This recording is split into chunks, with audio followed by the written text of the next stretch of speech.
And so what you say to people, the promise you can make is that you get involved in Nu Skin, you're going to get great products that'll be life-changing. You know, they'll make you healthier, they'll make you look better, they'll give you a better foot forward into society. You're going to have a great compensation plan, you know, a great business opportunity that's proven by 30-something years of experience. That if you come in and do your part, and the wind blows just the right way, you know, you can have you know, do well or extraordinarily well as time goes on. But you can also make a difference in the world, in parts of the world that profoundly need, you know, our assistance.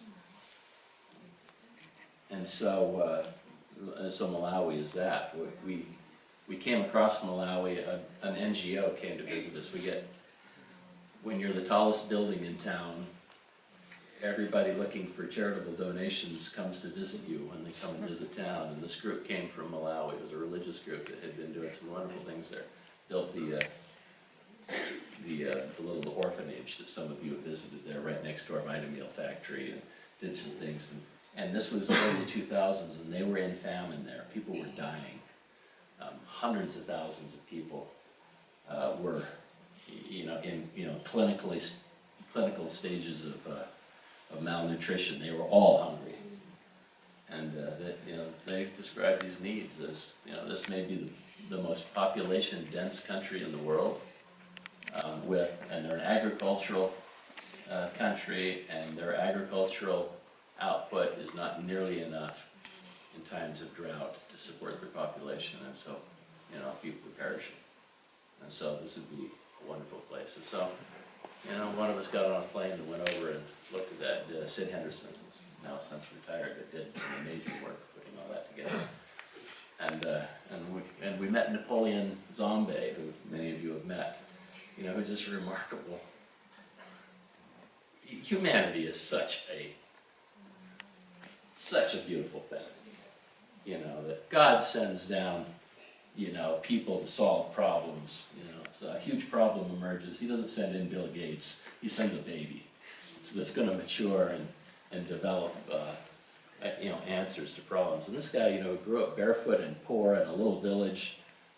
Somehow learned how to. Started with a bicycle carrying grain from his little village. He'd ride 10 or 15 miles, I think, to Lake Malawi, trade the grain for fish, bring the fish back and trade it for twice as much grain. And soon he figured out that transport was a way to get wealthy, and so he ended up making enough money on his bicycle that he started buying trucks, and now he's hauling lumber, and he was a millionaire by the time we met him, or he was once a millionaire, and then the drought hit, and he spent most of his money trying to support people in his region with food. And so this was a soul that we aligned with, and he's been a great mentor and partner over there as we built this up. There are a million stories. You all have stories of. There are just quiet little things that happen when we visit, where you meet eyes with a child, and recognize somehow your soul is stirred by the fact that this child might not be here today. Right now there are, I'm told, in the order of 100,000 children who this morning ate Vitameal.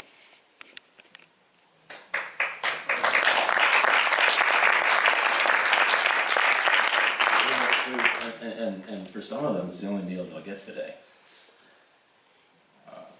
But there's enough, the composition of that product's enough to allow their bodies to develop and their minds to develop properly, so their growth won't be stunted, and they can go on and make the contribution that they're destined to make one day. I think the answer to African hunger resides in these children. We can just keep them around long enough that they can solve their problems. And so it's a remarkable thing that we do. So I don't know, maybe that's enough about that, but thank you. Teach to teach, the found. We love this part.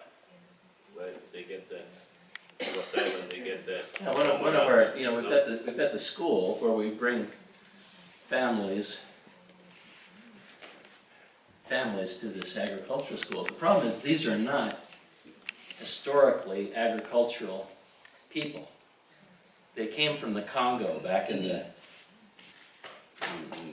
1600s, something like that, 15, 16, 1700s. Because of some sort of disruption, it's not well documented, so we don't know exactly why, but they moved as a tribe down through the African continent and ended up here in this region. They'd been hunters and gatherers up there, and then they moved down here and had to become agriculturalists.